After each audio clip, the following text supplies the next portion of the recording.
On va poursuivre avec les lauréats du cadre bâti. Alors, on a vraiment dépassé lauréats beaucoup, donc on va grouper tout. Je vous propose de grouper les lauréats des régions et le trophée national.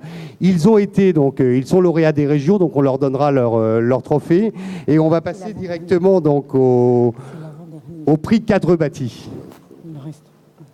Donc, pour cadre bâti, donc par rapport à la loi d'accessibilité en 2005, donc il y a pas mal de choses qui ont été faites et qui prennent en compte maintenant toutes les étapes nécessaires pour le déplacement.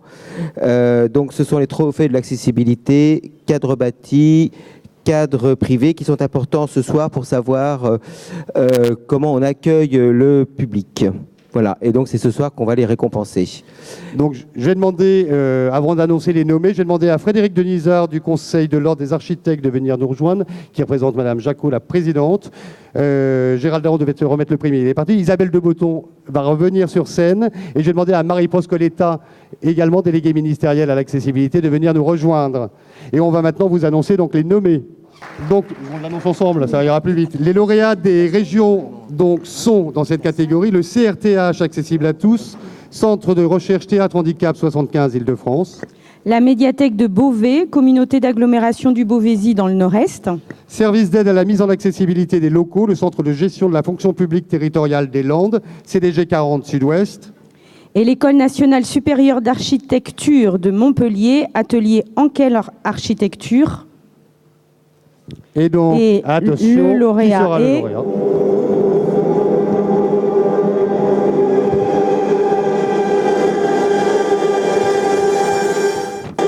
L'atelier Anquel Architecture de Montpellier pour son projet d'aménagement de l'École nationale supérieure d'architecture de Montpellier.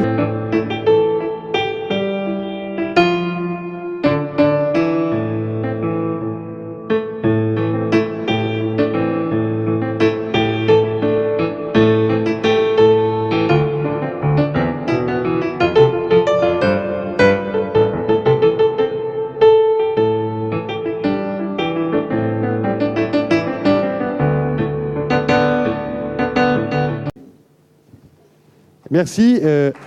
Venez au milieu de la scène. Alors, petite information avant. Donc, les lauréats des régions ne sont pas montés sur scène, mais ils ont leur trophée à prendre. Donc, venez les chercher à la fin de la remise de prix, s'il vous plaît. Frédéric Denisard, architecte d'une école d'architecture primée ce soir. C'est plutôt sympa pour l'accessibilité. On dit tellement de mal sur les architectes et sur les écoles. Donc on montre que tout évolue et qu'on est en capacité de mettre les jeunes et futurs architectes dans des lieux accessibles. Bravo. Moi, je voudrais juste dire que pour une fois, on va aller contre la maxime selon laquelle les cordonniers sont les plus mal chaussés. Nous avons enfin des architectes qui se forment dans une école qui est elle-même accessible. Design mis en place, contraste et couleurs. Bravo, faites des émules, que toutes les écoles d'architecture, Frédéric, on est d'accord, ressemblent à la vôtre. Et c'est ce soir ce que nous appelons de nos voeux. Allez-y, bravo. Bien. Merci.